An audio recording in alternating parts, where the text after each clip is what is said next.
ஆங்கிலேயர்கள் வந்து எப்படி இந்தியா மாதிரி உள்ள நாடுகளை பிடிச்சாங்க அப்படின்னா ஈஸ்ட் இந்தியா கம்பெனி நம்ம சொல்லுவோம். இந்த ஈஸ்ட் இந்தியா கம்பெனில வியாபாரத்துக்கு வந்தவங்க அவங்க. ஏன்னா வியாபாரம் ஒரு காலத்துல பாத்தீங்கன்னா நீங்க வந்து அந்த ஆட்சியாளர்கள் யாருன்னு பாத்தீங்கன்னா அந்த சத்திரியர்கள்னு சொல்லக்கூடிய மக்கள் இருந்தாங்க. அவங்க வந்து பெருசா வியாபாரம்லாம் அவங்க பண்ணாங்களா என்னன்னு தெரியாது. ஆனால் காலங்கள்ல வந்தவங்க யாரு வந்து பெரிய ஆளா ஆனாங்க அப்படின்னு பாத்தீங்கன்னா அந்த வியாபாரிகள். இன்னைக்கு யாரை எடுத்துக்கிட்டாலும் சரி ஒரு பெரிய வியாபாரியா இருந்தாதான் அவங்க வந்து பெரிய ஆளா இருக்காங்க. வியாபாரம் பண்றவங்க, தனியா உற்பத்தியில் இருக்கிறவங்க, அந்த மாதிரி இருக்கவங்க தான் வந்து அந்த நாட்டுக்கும் அந்த சமுதாய மக்களுக்கும் எல்லாத்துக்கும் வந்து ஒரு பெரிய ஆளா தெரியுறாங்களே தவிர நீங்க வந்து சின்ன தொழிலா கூட இருக்கலாம், இல்ல பெரிய தொழிலா விரிவடைய முடியும். ஸோ அவங்களுக்கு வந்து எல்லையே கிடையாது. இதுதான் எல்லை அப்படின்னு சொல்ல முடியாது. இப்போ நீங்க ஐடில வேலை பார்த்தாலோ இல்ல எந்த ஒரு துறையில நீங்க வேலை பார்க்குறீங்கன்னா உங்களுக்குன்னு ஒரு லிமிடேஷன் 8 மணி நேரம் வேலை, 10 மணி நேரம் வேலை, இவ்வளவுதான் சம்பளம், இதுக்கு மேல கொடுக்க மாட்டாங்க அப்படின்லாம் இருக்கு.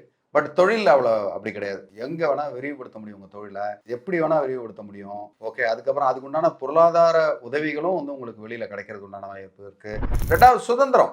சுதந்திரமா என்ன வேணா செய்யலாம். நம்ம வந்து இந்த இந்த பொருளை தான் தயாரிக்க போறோம். இல்ல இந்த பொருளை தான் விற்பனை பண்ண போறோம்னா அந்த பொருளை வந்து நீங்க பண்ணிக்கலாம். அடுத்து வேற ஏதாவது பண்ணாலும் நீங்க பண்ணிக்கலாம். வியாபாரத்துல அந்த மாதிரி யுக்திகள் உண்டு.